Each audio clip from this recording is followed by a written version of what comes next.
Bonjour les aventuriers, je suis ravie de vous retrouver dans cette nouvelle vidéo. Alors aujourd'hui, j'avais envie d'aborder avec vous le sujet de la pollution du corps, de ces microplastiques et polluants et métaux lourds qui empoisonnent petit à petit notre organisme au fur et à mesure des années. Savez-vous quels sont les principaux polluants de votre corps et comment s'en débarrasser? Eh bien justement, aujourd'hui, je vais vous donner des solutions tangibles et efficaces pour diminuer cette pollution de l'organisme.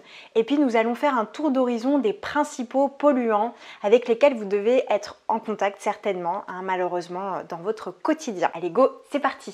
Les métaux lourds et microplastiques ont des effets néfastes sur nos hormones, en perturbant leur production, leur fonction et leur régulation. Plusieurs études ont montré que l'exposition de l'organisme répétée à des phtalates, à des microparticules de plastique, mais aussi aux métaux lourds comme le mercure, le plomb, le cadmium et même le fluor, va entraîner en fait une perturbation des hormones stéroïdiennes, des hormones sexuelles et même des hormones thyroïdiennes. Donc ces effets vont avoir vraiment un impact délétère sur l'organisme au niveau de la fatigue, au niveau de la mémoire, de la concentration, au niveau du vieillissement de l'organisme et puis aussi au niveau du cycle menstruel de la femme, donc au niveau de sa fertilité, au niveau de ses menstruations qui peuvent être encore plus douloureuses avec une détox aussi hépatique qui va être moins efficace.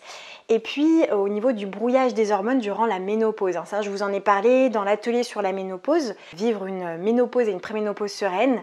J'ai fait un gros scope sur ce sujet parce que c'est extrêmement important et beaucoup de femmes aussi passent à côté de ces éléments. Notamment les femmes qui vont avoir un terrain hyper œstrogénique, c'est-à-dire en fait avoir trop d'œstrogènes au niveau de l'organisme et ne pas bien les détoxiquer, ne pas bien les éliminer. On va avoir aussi tout ce qui va être neurotransmetteur, qui va être moins bien sécrété, donc on va moins bien dormir, avoir une humeur aussi peut-être plus maussade, voire même de la dépression, de l'irritabilité qui peut être aussi exacerbée.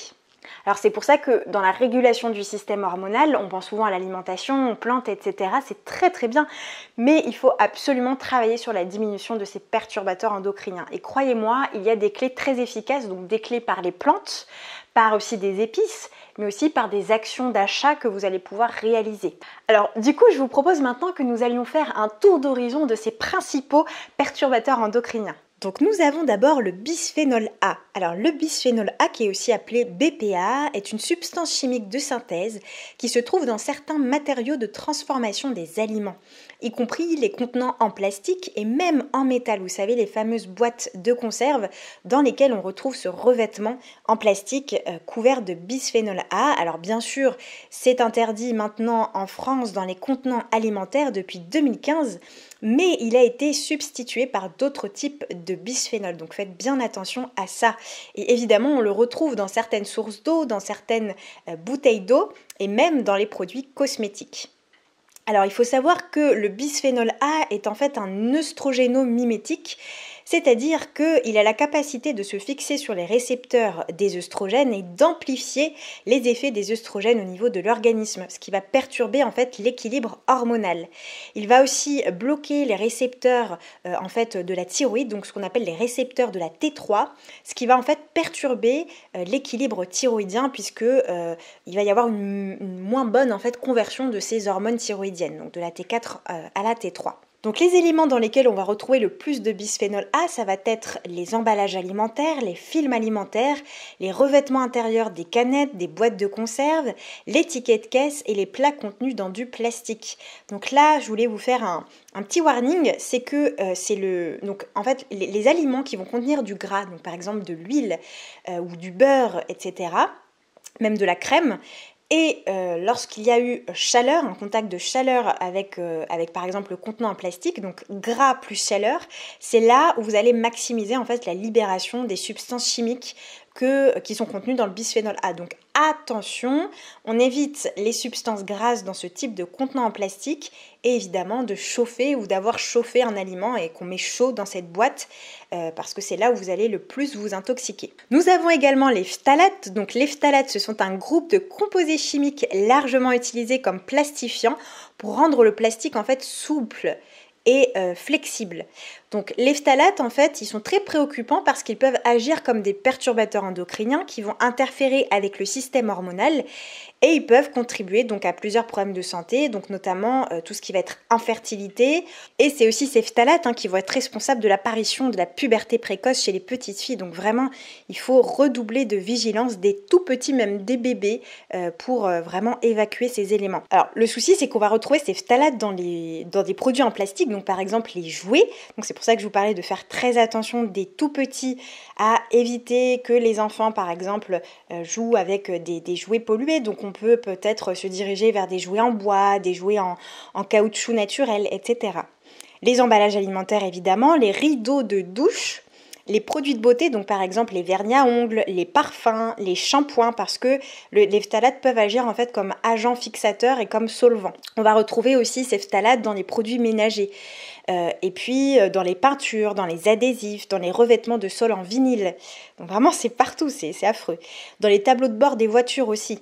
Dans les toiles cirées, dans les rideaux de douche, ça je l'ai dit, dans les couches des enfants, des bébés, dans les textiles imperméables, dans les sols en PVC, dans les boîtes en plastique et même dans certaines viandes, produits laitiers et crèmes qui ont été en contact avec des sols ou de l'eau pollués par les phtalates. Alors maintenant, nous allons parler des métaux lourds. Alors évidemment, il y a d'autres perturbateurs endocriniens. Je ne peux pas vous faire toute la liste parce qu'il y a énormément de perturbateurs endocriniens.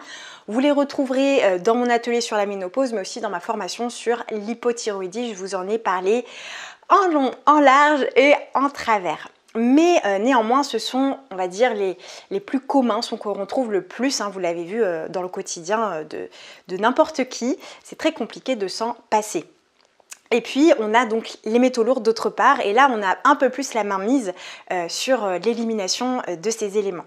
Alors, commençons par le mercure. Donc le mercure, il est présent à l'état naturel dans la croûte terrestre et on le retrouve dans les volcans notamment, la plupart des geysers. Alors aujourd'hui, avec l'activité industrielle, de nombreuses pollutions en fait ont fait vraiment exploser les taux de mercure que l'on peut retrouver dans la nature, donc notamment dans l'eau de mer, dans l'eau de pluie, dans l'eau de rivière et dans les sols.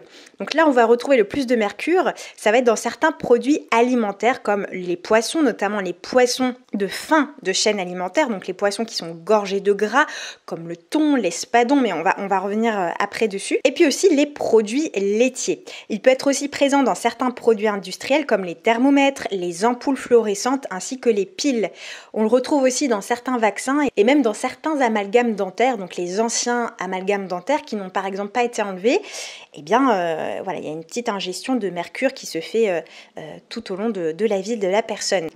Alors je vous disais que les poissons de fin de chaîne sont les plus contaminés en mercure parce qu'en fait ce sont ceux qui sont restés le plus longtemps en contact avec le mercure vu qu'ils n'ont pas vraiment de prédateurs. Alors il faut vraiment diminuer, voire même éviter les poissons les plus pollués. Donc quand je dis diminuer, c'est vraiment drastiquement, c'est-à-dire que les poissons que je vais vous citer, il faudra les consommer 1 à 2 fois par mois grand maximum. Donc vous avez dedans le thon, c'est pour ça que parfois quand je vois des personnes qui mangent beaucoup de thon, moi, ça m'irrisse les poils parce que en fait, vous vous intoxiquez au mercure quand vous en mangez trop. Donc vraiment, c'est 1 à 2 fois par mois et c'est très bien.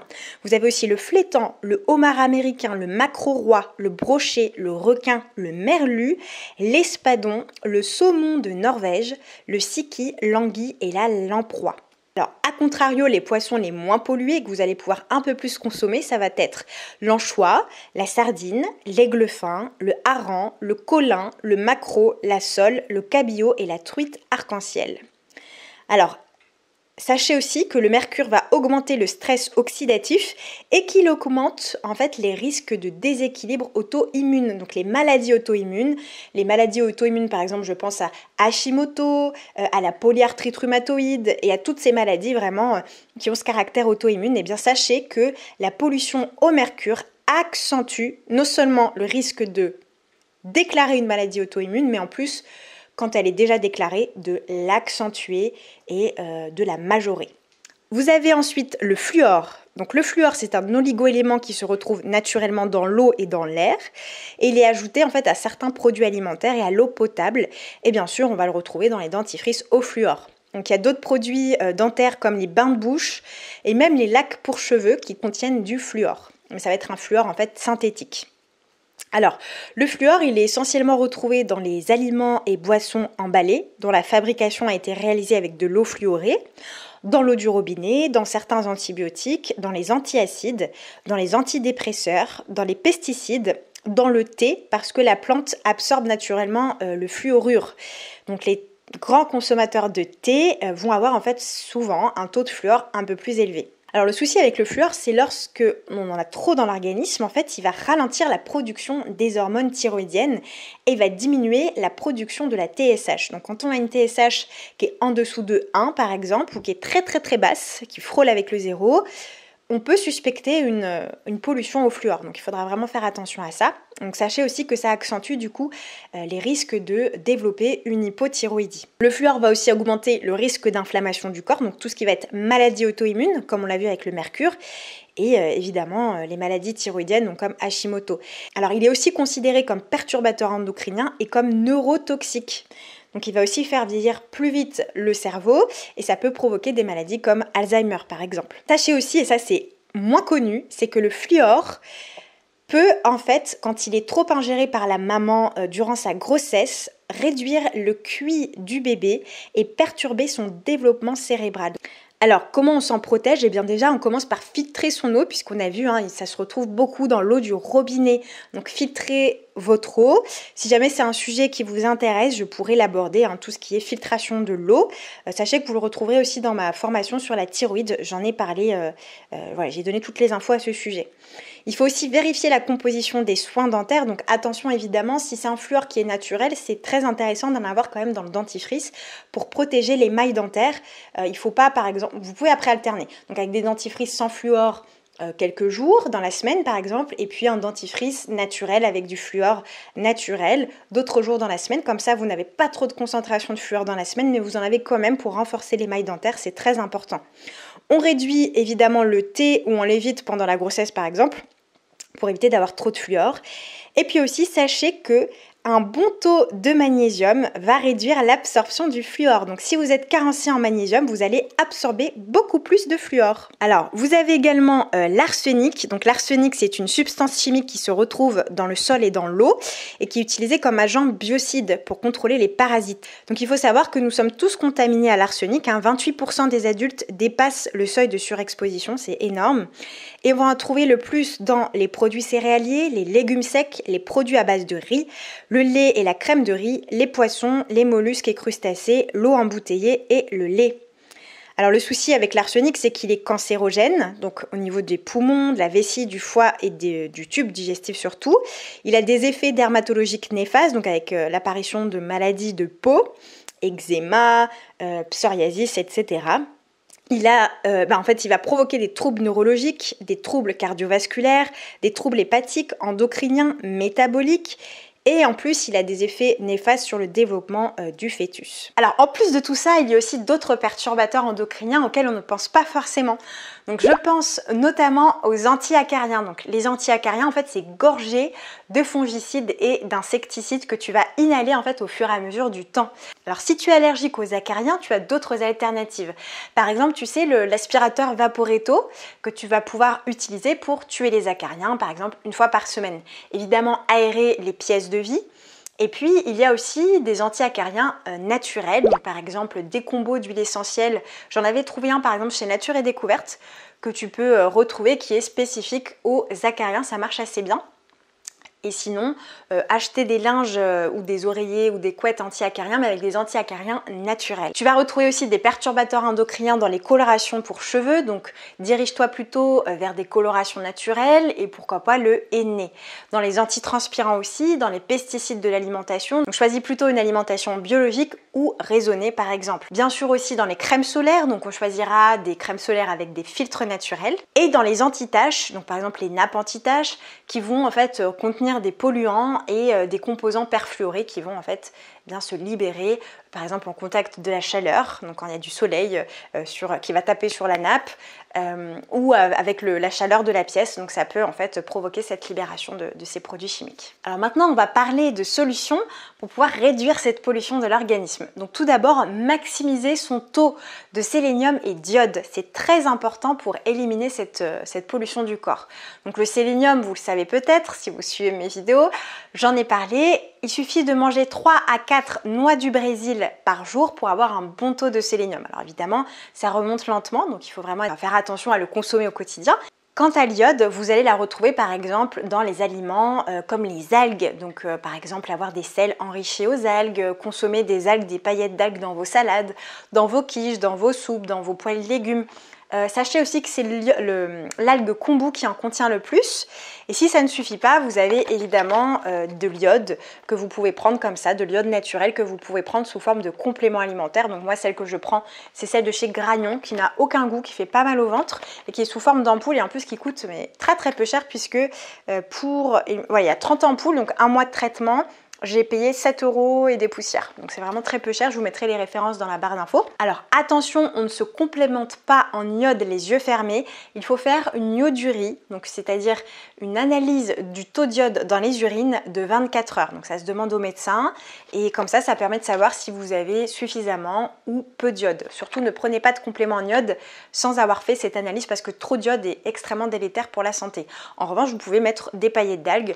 C'est quand même une remontée qui va être beaucoup plus lente, c'est moins efficace, mais ça entretient quand même le taux d'iode. Donc le combo de sélénium et d'iode vont être très intéressants pour diminuer l'oxydation de l'organisme. Donc ça permet de produire suffisamment d'antioxydants qui vont contrer les radicaux libres qu'on peut avoir par l'oxydation des cellules. Ça va aussi protéger la thyroïde, donc permettre aux hormones thyroïdiennes d'être mieux sécrétées, d'être mieux transformées, parce qu'on l'a vu, ça a un grand impact sur la thyroïde.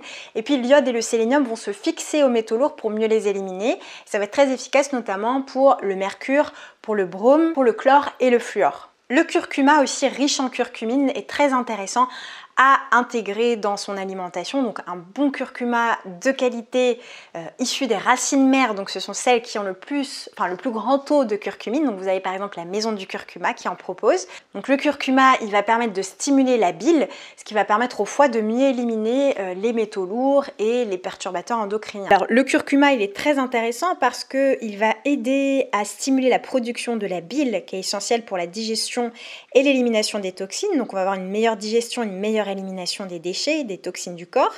Il a des propriétés anti-inflammatoires qui vont aider à réduire l'inflammation chronique causée par l'exposition aux métaux lourds et aux microplastiques. Il va permettre de soutenir la fonction hépatique, on l'a vu, qui est essentielle pour la détox du corps.